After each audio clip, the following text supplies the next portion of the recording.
Rad Family! Vampires have been a source of fascination and fright for centuries, and it seems like they're more popular now than ever before. The typical vampire we see on today's screen is romanticized and, to be honest, not that terrifying. In recent years, people have even begun to roll their eyes when the V word is merely mentioned. But less than 100 years ago, it was quite a different story. My recent binge watching of The Vampire Diaries has got my interest piqued. So today we are going to trace back the origins of this mythical creature and talk about how much they've changed throughout history. We have a lot to cover, so let's get to it. The first thing we need to go over is that the history of the vampire is long and quite complicated. So much so that I felt like I was cramming for an exam from just the sheer amount of information my brain was trying to absorb while writing the script. One of the reasons why the history of the vampire is so complex is because the idea of vampirism can be found in almost every culture around the world at one point or another. And of course, with each culture comes its own version of what a vampire is. So for the most part, today we are going to focus on the European version of a vampire because that is where the modern day version originates. To learn about the origin of vampires, we first need to take a look at ancient civilization. Though their image has changed drastically, the idea of an undead creature living off the blood of the living has been around since ancient times. Before they were called vampires, these mythical blood-drinking creatures were labeled as demons or spirits. Though it is hard to dictate who exactly was the very first civilization to mention these blood thieves, we do know that the Persians were one of the first, as images of demons feeding off of men were depicted on ancient pottery shards. Though there are many different tales of what we now call vampirism in ancient times, the story of Lilith is the most prevalent in the history of vampires. It also happens to be one of the hardest ones to follow. Lilith in her earliest form originates from the Babylonian Talmud, which was written between the 3rd and 5th centuries. Though Lilith is often attributed as the mother of all vampires, some scholars dispute that she is actually a descendant of a much older class of female demons called Lilitu, which are mentioned in cuneiform texts of the Mesopotamia region. Lilitu were said to have fed off the blood of newborns,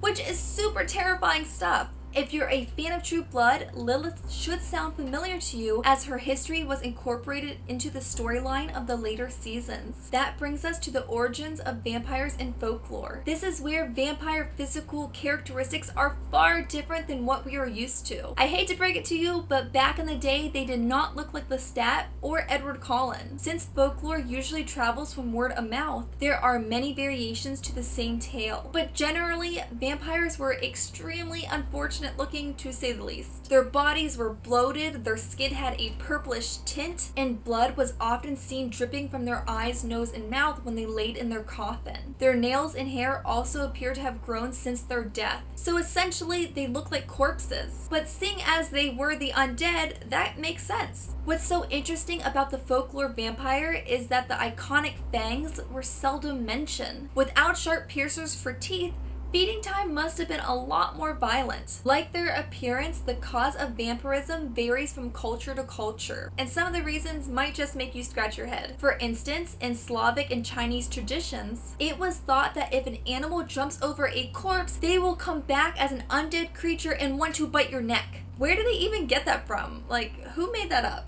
Another cause to awaken in your grave, according to Russian folklore, is if someone rebelled against the Russian Orthodox Church while they were still alive. Which totally sounds like some old school propaganda. But regardless of the cause or appearance, many of the myths originated during the medieval period. We've covered ancient beliefs and folklore origins, which now brings us to the basis of where modern day vampire was laid.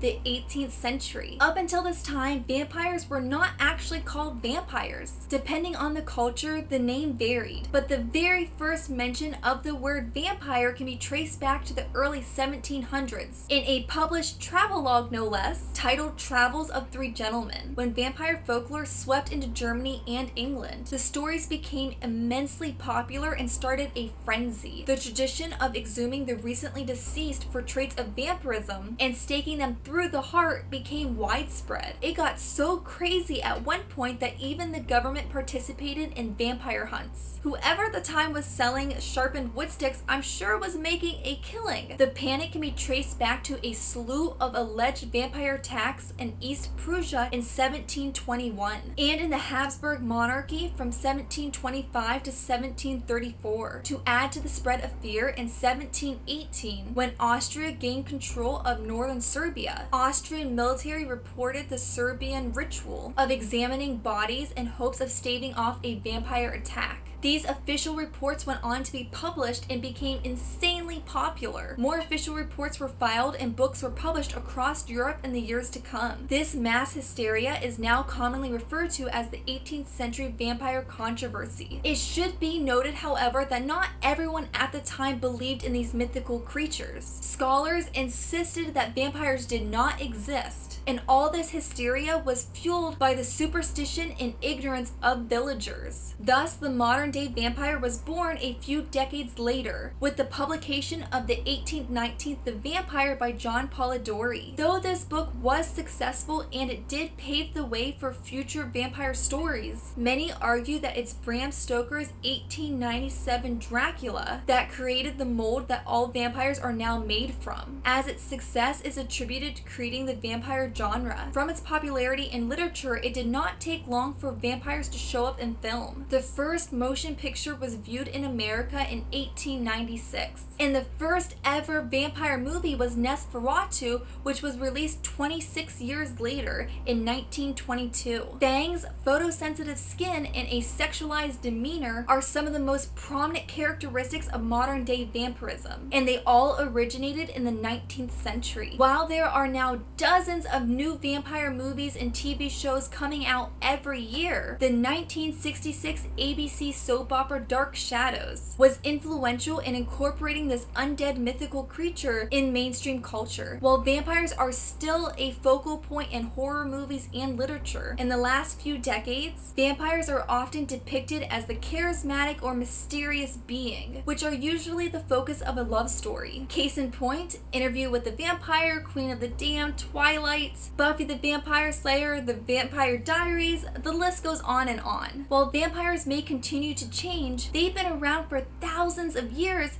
and it doesn't look like they'll be leaving anytime soon. There you have it, a shortened, condensed version of a very long and complicated history of vampires. For obvious reasons, I had to leave out a boatload of interesting information. So if you would like to continue reading about the origins of vampires, in the description of this video, I included links to the places where I got my information. Thank you so much for watching today's video. If you like this video and you want to learn more about the origins of mythical creatures, please give this video a big thumbs up. If you're not yet part of our fantastic community, well, what are you waiting for? Hit that subscribe button and join below. Until next time, bye!